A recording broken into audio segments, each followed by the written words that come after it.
Chapter 11 of A Diamond Sky Above Titanic, a Good Omens fanfiction, written by SeaBlueEyes, read aloud by SkyAsimaru. If you enjoy this podfic, you can check out the original story on Archive of Our Own. If you would like to hear more of my recordings or see some of my own work, you can find me through the pen and screen name of SkyAsimaru. A Diamond Sky Above Titanic, Chapter 11, A Building Panic.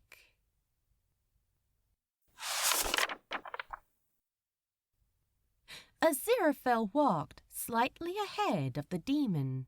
He kept his face turned just so, just enough to hold himself from Crowley's view. He walked briskly, erectly, like a man who knew where he was going. He didn't. It was a mannerism peculiar to him, Crowley had found. As they walked on apart, he remembered how, the day after Rome fell, the angel asked him if he would like a cup of tea. How, throughout the first night of the Spanish Armada's attack, they dined in silence in a little Cornish cafe on the peninsula, with red checkered tablecloths and a specialty in salted sea bass. And Crowley remembered an earlier conversation between sheets, how the angel flew over the great fire of London, to see the colors, to see it with his own eyes, the suffering beyond his control, beyond his principalistic capability to ever set right, beyond his capability to endure. It was, he knew, the only way Aziraphale knew how to grieve, to carry on business as usual. From behind them came shouts and mechanical clanging, and the cranking of winches. Whistles were blasted, orders were yelled, bolts were hacked, covers were torn off lifeboats. Like some ritualistic chant, men cried, "Pull! Pull!" as they heaved at something. The decks of Titanic were crawling with crew, running around in every direction. And to add further to the overall feel of utter chaos, the 4 massive funnels overhead screamed and hissed as steam from the cooling engines was released into the atmosphere. Crowley held back when they reached the near-silent stern. He let Aziraphale go ahead, taking the railings between hands that gripped as though they might hold the ship at her present horizontality forever. He watched the angel keep himself perfectly still as the surface of the ocean enclosing them. Aziraphale had cried at the crucifixion of Christ. Crowley had patted him awkwardly on the shoulder in the musty tavern afterward, declined good old Governor Pontius's celebratory party invite to stay with him. Aziraphale had cried at the death of his first and last apprentice, sometime in the 18th century. Charles, his name was. Charlie? He was 19 when hepatitis stole his family one by one. Aziraphale had nursed the boy himself. That night, Crowley had let the angel weep on his shoulder, had held him and hushed him and passed him bottle after bottle, until the light of a new day slipped beneath the door, and ineffability became one of those endless, meaningless words that are impossible to pronounce, and better reserved for people with nothing better to talk about. Aziraphale rarely cried. Crowley couldn't blame him. You lived as long as they did. It would kill you. Presently, Aziraphale laid his head against his forearms, across the railings, as though in prayer, and wept. Crowley froze. The tears of an angel, it must be said, are strange things, shed in the moment of the weeper's greatest weakness, his darkest sorrow and deepest pain and most desperate time. Their ultimate purpose serves as an angel's final line of defense, to unhinge the opportunist adversary who might dare take advantage of such vulnerability. Also, to humiliate said adversary, because God can be a bit of a bastard when he wants to be. Unfortunately, Crowley, by technicalities, was fundamentally classed as such an adversary. It was for this reason that, instead of acting as a normal lover might have, by taking the angel in his arms and rocking him, whispering comforting nothings in his ear, perhaps poetically catching a tear on his smallest finger, the demon found himself stepping forward, shoulders and brows crumpling in shame, and blurting out, before he knew what was happening, "I'm the reason there's not enough lifeboats, Aziraphale." Aziraphale ceased his sniveling. He looked up, red-eyed and disoriented, as though from sleep. He blinked at his adversary. "What?" he said. Crowley was powerless to stop himself. It was a physical need, as involuntary as nausea. It was as though all his sins had turned to ash in his body, and his only salvation was to choke them up. "It's all because of me, Aziraphale," he cried, stepping forward and grasping both of the angel's hands in desperation. His voice increased in pitch and anguish with every syllable. "Me! I didn't mean for it to get out of hand, but the humans got my idea of economizing in their heads, and they just didn't know where to draw the line. I never wanted them to cut down on the lifeboats, but I did nothing to stop it. I didn't even make them listen to Andrews about it, and I'm completely responsible for the small rudder, and I was the one who hid the lookout's binoculars, and I told Ismay how nice it would be to go faster. It's all my fault, Aziraphale. It's completely my fault. If I'd only stood up to Asmodeus, or seen the berg sooner, or anything." "Crowley, calm down." Aziraphale had turned and shook him by both shoulders. When he next spoke, his voice was contrite. "Oh dear, I do apologize. I always forget the effect that has on you. I truly am sorry." "But the boats," began Crowley, ignoring the apology. Some semblance of sense was slowly slithering back into his mind, and with it, bone-deep humiliation. "It's all my fault." "I already knew about the lifeboats, Crowley. I was the one who set up the protest in the Telegraph." Crowley blinked at him. You're serious?" "Well, of course I am. I knew it could only end in tears, most certainly my own." He self-consciously wiped his eyes, and Crowley flinched at the sight. "Oh dear, we're a right pair, the both of us, in a crisis, aren't we?" Aziraphale smiled tremulously. Crowley stared. He couldn't return the smile. He studied his companion, barely daring to hope. "So you honestly knew about the lifeboats this whole time?" Indeed, after my peaceful protest went downhill. What peaceful protest? I don't recall any protest. Aziraphale looked abashed.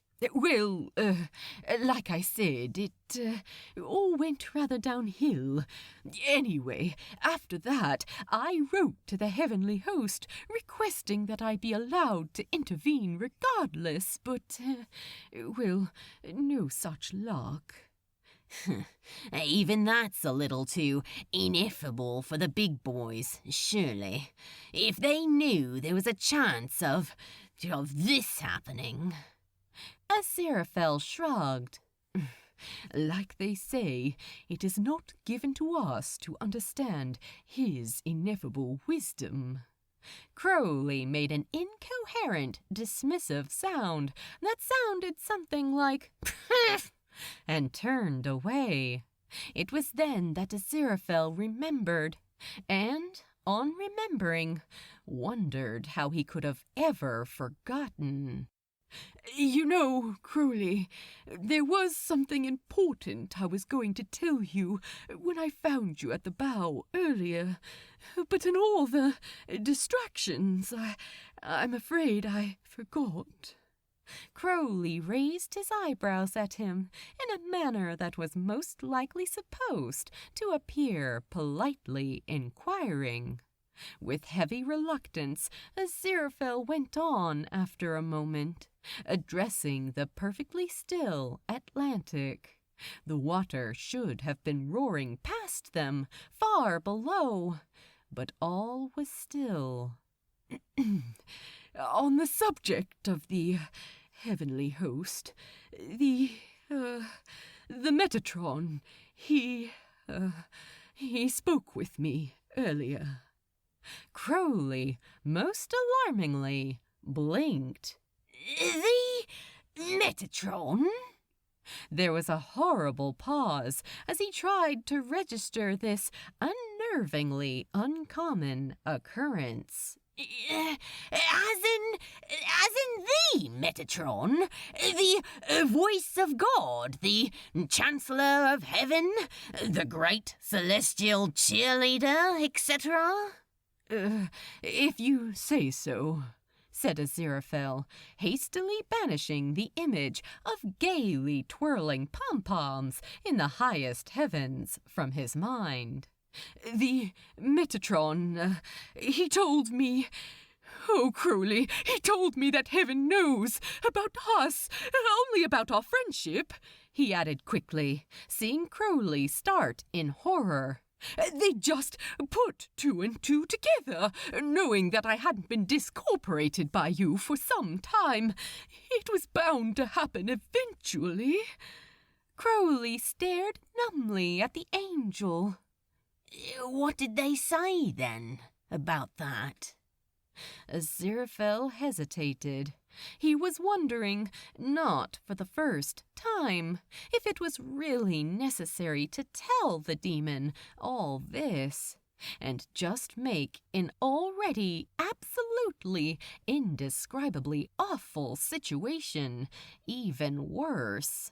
But this concerned the both of them. It was his duty to let Crowley know. He had a right to know.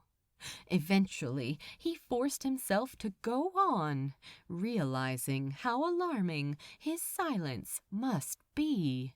He scrubbed at his eyes with the back of a hand in a feeble excuse for averting his gaze. He said that the next time I'm, up there, they're going to detain me for a time, just to straighten things out.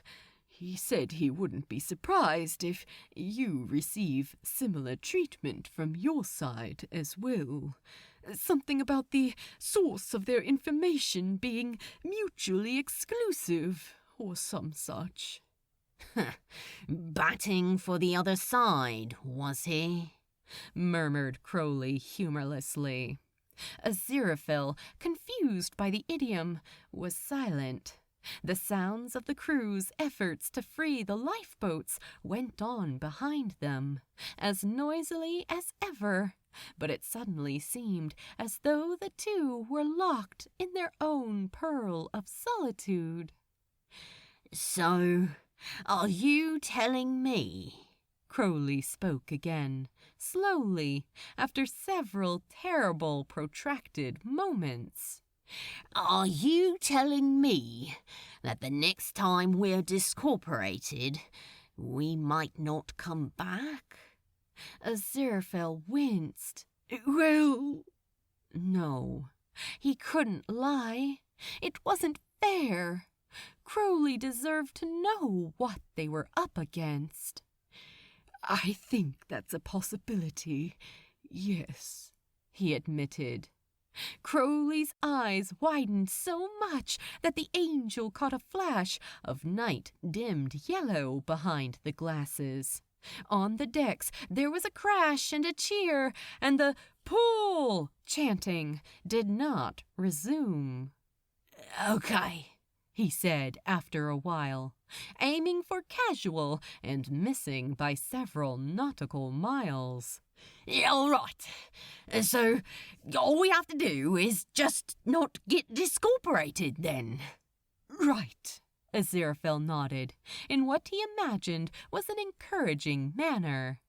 On a sinking ship, without enough lifeboats. Sounds like a plan, my dear. Crowley smiled cheerfully at him. It will be all right. We'll get a spot. His smile faded when he noticed the expression on Aziraphale's face. Aziraphale? He asked, cautiously peering at the angel. Then, realizing he was seized by a sudden rush of anxiety. Aziraphale, you are going to get on a boat, aren't you? Aziraphale looked wretched. He spread his flawlessly manicured hands in a feeble plea for pardon. Well, I'm an angel, my dear. Crowley stared at him. Yeah, Aziraphale, that hadn't escaped my notice.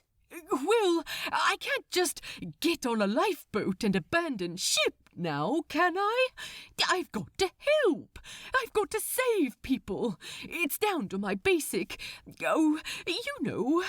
nature.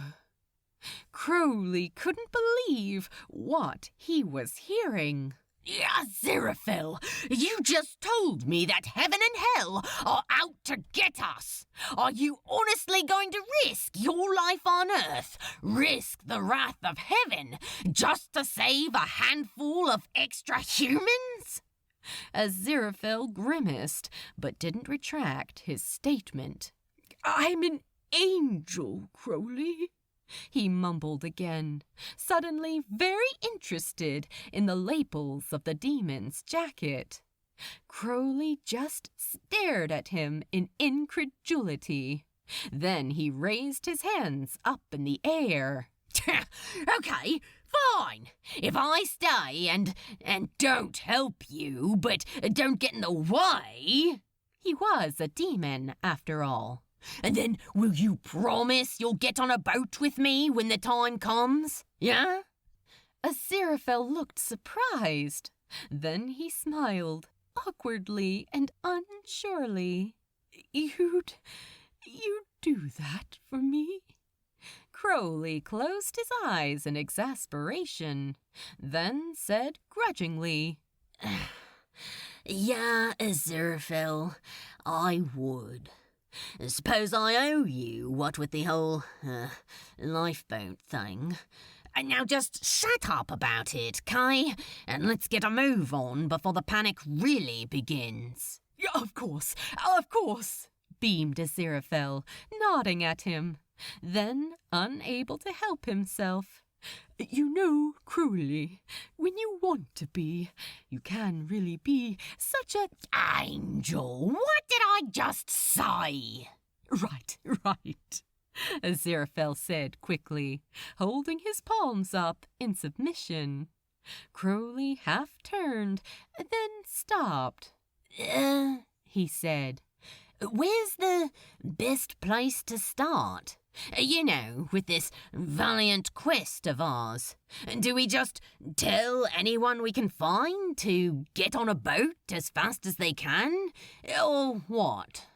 "We'll find Thomas Andrews," said Aziraphale firmly, nodding to himself. The memory of kind brown eyes blossomed before his mind's eye. Yes, there was no one else. Thomas Andrews will know what to do.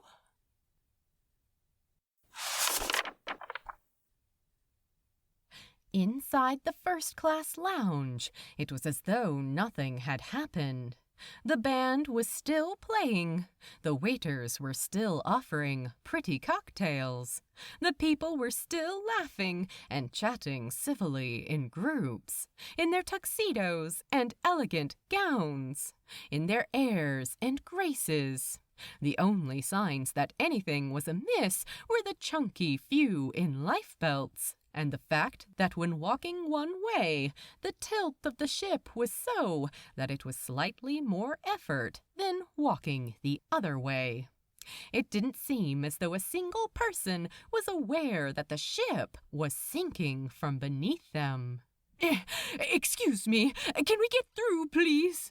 Crowley and Aziraphale pushed their way through the groups of people milling around. "So sorry. Yes, please do excuse us." Come on, people, move it! Aziraphale stopped, catching sight of something Crowley had not, then strode forward to where Thomas Andrews was walking slowly ahead of them, almost as though in a trance. His side profile was clearly in view, and the angel caught his breath at the expression on his face. A dead man walking. A dead man surrounded by dead people and dead dreams.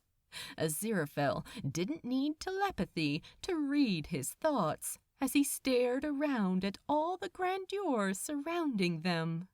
All of this splendor, this richness, this mastery, his mastery, was all going to be on the floor of the abyssal plane in less than 2 hours.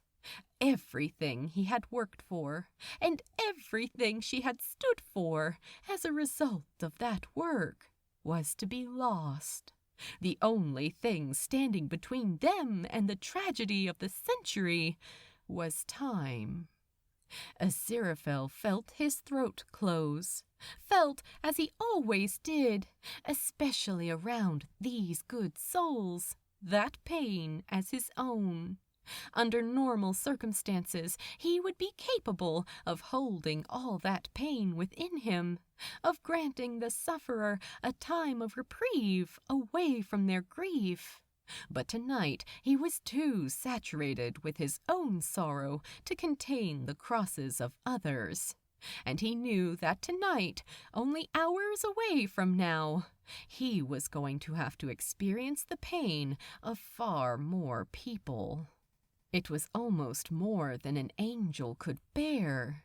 Swallowing, feeling his earlier tears pricking through his self-control, he caught the shipbuilder gently by the arm. "Mr. Andrews." Thomas Andrews had been so consumed by his thoughts that he spun around in alarm at the sudden contact. Aziraphale took a half-step back in surprise, but didn't release his hold. Behind them, the band finished their piece, the upbeat Alexander's Ragtime Band, and initiated another equally jolly and equally unbefitting composition. And Crowley, struck by an idea and seeing Aziraphale preoccupied with Andrews, snaked away over to them. Aziraphale stared deep into Andrews's tortured brown eyes, into his very soul. "Mr. Fell," the shipbuilder managed eventually, finding propriety at last. His voice was flat and empty. Aziraphale, with difficulty, resisted the sudden urge to envelop this poor man in a big, warm, angelic hug. "Mr. Andrews," he said again, pulling himself back into sense. "Crowley and we're here to offer our help. Anything we can do at all to warn people, to get them out, we'll do it. Just point us in the right direction." Crowley, meanwhile, drummed his long fingers on his chin as he thought, watching the band. Mr. Andrews seemed to register the angel's offer. Surprise, then resistance, both crossed his features. And finally resignation, seeing the determination in the other man's eyes. He took Aziraphale by both shoulders and stared at him with such intensity that the angel almost felt it as physical contact. "Thank you," said Andrews, with such sincerity, such heartfelt gratitude in those gentle eyes, that Aziraphale, discomposed as it was by the benign righteousness now enveloping him from the inside, felt the lump return in his throat. Oh, but how he didn't deserve this! Such a pure, good, happy soul! How could he deserve to have his greatest work, his pride, his whole heart, senselessly swallowed up by the sea? Where was the ineffability in that? Where was the justice? "That would be very much appreciated, Mr. Fell." "It's Aziraphale," Aziraphale blurted suddenly. "What?" "My name," the angel explained, reddening. "It's one word. Aziraphale, not Aziraphale." There was a melodious pinging sound behind them that reverberated, rather akin to a violin string snapping. And then another. "Aziraphale," repeated Andrews softly, trying it. Then he smiled, sadly and handsomely, and filled with ineffable tragedy. "It's beautiful, Aziraphale." Aziraphale, because he could feel his eyes misting up, smiled back, then quickly went on. He was vaguely aware that the band had stopped playing. "So, what can we do, then, to help?" Andrews, too, seemed more comfortable on this more socially acceptable territory, and with something to focus on, he looked slightly more like his old self. "All right, we don't want to be responsible for a panic, so individually notifying the women and their children to get to a boat as quickly as possible is the only way this is going to work." "Right," Aziraphale said, nodding. "There isn't any sense in making a public announcement. It would only—" "Ladies and gentlemen," publicly announced a voice over the din of the room. Aziraphale and Andrews turned around, startled. "Ladies and gentlemen," said the voice again, as the chatter quickly quietened. "Hi. If you could all just listen to me for a moment, please, that would be really great." "Oh, no," said Aziraphale in horror, staring at Crowley from across the room. "Oh, no!" Crowley, standing on the cellist's chair, smiled beatifically at the crowd. "That's great. Thanks, people. Now, I know a lot of you have been told to put on your life belts and to dress warmly and to go stand outside and all, but nobody's really told you what's going on, have they?" "Oh, no," said Thomas Andrews. He took a step forward, then stopped, knowing it was too late. "Well?" continued Crowley, spreading his hands in a sort of apologetic shrug. "You see, the ship's sinking, guys." There was a collective cry of horror, like 1,000 birds taking flight at once. Yeah.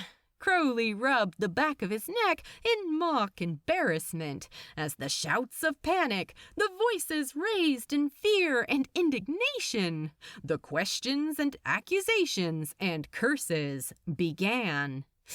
Truly sorry about that. Aziraphale smacked his palm to his forehead in chagrin, and Crowley, from across the room, in the midst of his pandemonium, beamed at them both and gave them a little wave.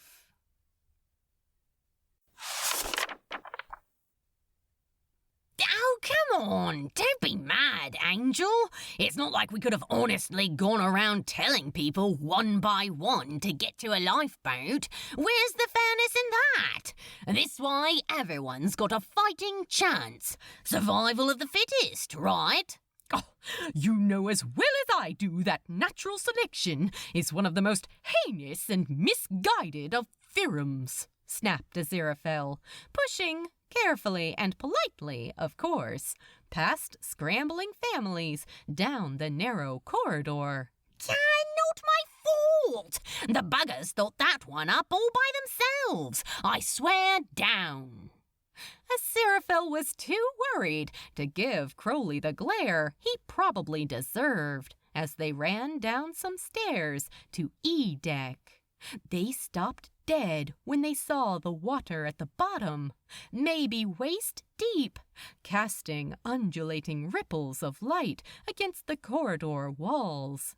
It could have been a poorly placed swimming pool. So, what are we doing down here again? Asked Crowley, staring down uncertainly. Checking that everyone's got out okay, said Aziraphale determinedly. He took a step down into the scarcely above freezing water, and then another, and one more, until his foot reached the bottom. Despite himself, he gasped at the biting cold, shuddering convulsively. Crowley recoiled in disgust as he was splashed. Yeah, that's definitely not going to work, he muttered to himself. With a stern look, the water ebbed back on itself, retreating down the corridor before disappearing around a corner.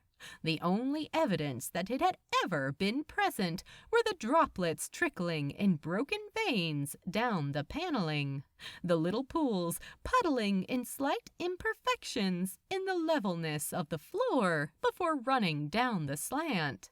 The angel, soaked to the waist, staring as the demon strolled down the last of the steps and walked past him, comfortably dry. You do realize that we're going to have to get wet sooner or later. Oh, yeah? Tell me you're not still planning on giving your seat to some ungrateful human, are you? Not when I'm down here risking my neck to help you. What? Oh, no. No, of course not, dear. Aziraphale's feet made little squelching noises as the linoleum sucked at the soles of his shoes. He knocked on the door nearest to him before pushing it open and calling out, "Hello? Is there anyone in here?" Crowley began to do the same for his side of the corridor, not bothering to knock. He wasn't, strictly speaking, helping. He was more just making sure this got done fast enough for them to get the heavens out of there. That was all. After another minute of opening doors at random, Aziraphale couldn't help himself. Well, we are immortal, dear. Humans only have one shot at life. Once they're gone, that's it. Crowley gritted his teeth as he banged open another door with more force than was strictly necessary. Aziraphale, we are not having this conversation again. We're not chancing on the mercies of heaven and hell. Got it? Aziraphale didn't answer. Got it? Yes, all right, said Aziraphale grudgingly. Around their circle of dryness, the water was creeping ever higher. Crowley sighed. This is stupid, Angel. I know, dear. Once you're wet, you really don't notice it as much. You'd be better off just getting it over with. Not the water, I'm talking about this.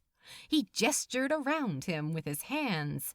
This place is empty. We're just wasting time. And there's no one down here. Crowley!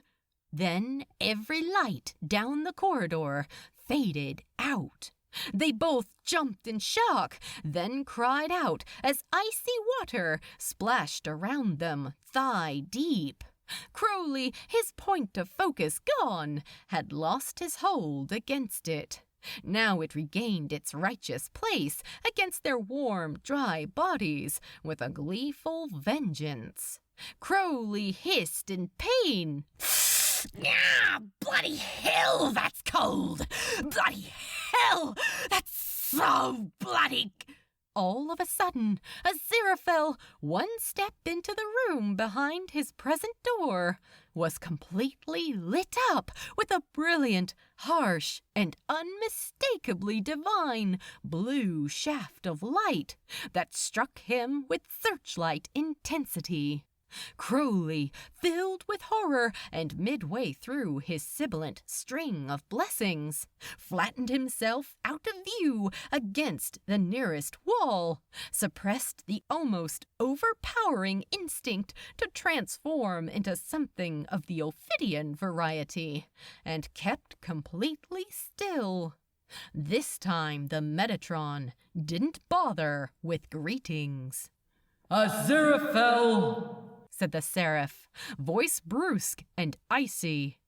Prayers have been coming in this past half hour, informing us that your ship is no longer functioning. We require confirmation. As if the rising water freezing the very air wasn't evidence enough of that, thought Crowley contemptuously. He was biting his tongue to keep from crying out at the chill. Said Aziraphale. Well, yes, the Titanic is indeed sinking. There was a silence. Then, Are we to understand that the demon had something to do with this? Crowley? Aziraphale's voice calculatedly adopted the tone of the mildly surprised. Oh, no. Most definitely not. He was with me when it happened. I've been with him all day. Crowley, in the dark against his wall, squeezed his eyes shut with a barely concealed groan. You have continued your fraternization with the enemy, then, we note with interest, said the Metatron coldly. Despite our conversation earlier. Aziraphale opened his mouth, then closed it again. I see a change of plans will be necessary. We would have preferred to have had a divine representative on board if your Titan is indeed sinking. But we cannot risk your further corruption by the serpent. You will be detained in heaven and undergo a rehabilitation program for the time being, until we decide whether you are still fit to denote us on Earth. Aziraphale's jaw fell open in his horror. But I am fit. Please, you're resplendent. Prepare yourself, Aziraphale. The light was growing brighter. No, please wait. Crowley had heard enough. With a snarl of hatred for that abhorred seraph, he rounded through the doorway and dived head first on Aziraphale, straight into that terrible celestial light, so hard that they were both shoved under the water. A split second later, and all of the electric lights had buzzed back into life, and the bluish heavenly glow and the Metatron was gone. Crowley, on all fours, neck deep in water, was steaming.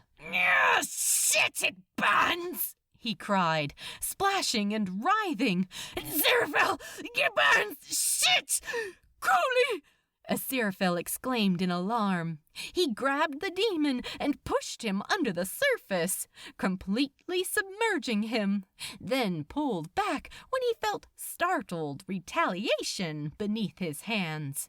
Crowley burst up like a bat out of hell, spluttering and gasping. What the bloody hell was that for? He hissed, not in anger, but mere shock. His shades were hanging off one ear, and his sleek hair was stuck against his forehead. The rise of his nipples was clearly visible through his soaked white shirt, but at least the steam had died back. Aziraphale wiped his sopping curls out of his eyes and let out a sigh of relief. Oh, Crowley, I'm so sorry, my dear. I thought you were melting. He realized that he was trembling all over. The horror and fear and adrenaline of the past 10 seconds having now taken flight. Crowley stared, then actually found it in himself to laugh. He stood shakily up, water sloshing noisily around him, and offered a hand to pull Aziraphale to his feet. The angel took it and stood unsteadily on the sloping floor. The water was only up to their thighs in here, but they could hear a distant roar as more rushed in through the vents outside in the corridor. Come on, this whole place is flooding. Crowley took the angel by the hand as they waded over to the doorway. Shit! I thought you were supposed to feel the cold less once you went under. They looked down the corridor, down the tilt of the ship to where the stairs were, but they were submerged. In that direction, the corridor was flooded to nearly the ceiling, and still filling up. That's the way out, said Aziraphale over the gushing of the water. Crowley took his hand again and pulled him back opposite to the way they had come. Way to state the blessed obvious, Angel. Come on, we'll have to find another way. They sloshed their way up the incline of the ship, out of the water. Crowley, the only one with vague knowledge of the ship's floor plans, led the way. Above them, electricity hissed sparks that rained, and every now and again there came a horrific groaning, like an ancient tree contorting in the wind. It was the creaks and complaints of the hull, as the stern was lifted slowly out of the ocean. It sounded like Titanic was howling in agony. And still they continued to make their way through the maze that was E-deck. Everything seemed all the same long white corridors, the same closed doors on both sides, the same pipes and bright lights and sterile emptiness. They were making no progress, and all the while the incline steepened. A constant reminder that they were running out of time. They couldn't possibly get lost and trapped down here. They had to get to the lifeboats. They had to live. After an indeterminable amount of time's fruitless searching, the lights dimmed out again. Crowley and Aziraphale froze. Then they faded back again, and Crowley had time to catch the look of horror on his angel's pale face, and Aziraphale the look of horror on Crowley's pale face, before they went out once more, and this time stayed out. For a moment there was nothing but the sound of their heavy breathing, and blackness. Even their night vision couldn't penetrate it. They could have gone blind. Then the ship roared again, that awful moaning, as wood and steel were forced to bend in ways in which they couldn't, and they both flinched in fear, instinctively seized each other in the dark. It was like being in the belly of a monster. Crowley and Aziraphale, overcome with sudden, paralyzing claustrophobia, squeezed their eyes shut and pressed their faces against the other, praying for it to be over. Then the power came back. The angel and the demon opened their eyes, flinched against the harsh light as their pupils narrowed. They took an awkward step back from one another, met each other's eyes, abashed at their fears which, in the bright artificial glare of the bulbs overhead, seemed so foolish now.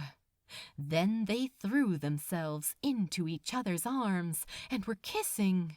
They locked themselves together with that kiss, reinforced their bond with incoherent moans of pleasure and despair, and everything in between that rushed from them like the lyrics to some beautiful lament that only they knew and were duetting. Fear tastes like salt and ice and the wasting of lost time. Around them, the ship continued its creaking, continued its sinking. Time was ebbing away as fast as the water was rising. Every second lost was life lost. Every second in the arms of the other was life gained.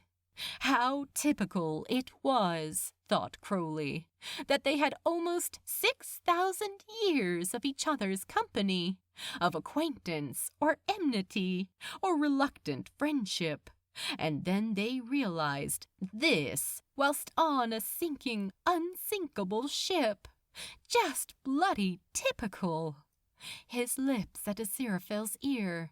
He told him this. He felt the angel's smile, small and sad, against his cheek. Then, after a moment, his murmured reply. I suppose it's all just ineffectual, inefficient, bloody ridiculous. Aziraphale looked down with a sheepish smile. Actually, I was going to say... Crowley brought a swift finger up to his counterpart's lips, shushed him. He smiled briefly. No, Angel, it isn't. Aziraphale's lips curved upwards at the touch. Come on. Crowley spun around, grabbing him by the hand. They were wasting far too much time. We've got a boat to catch.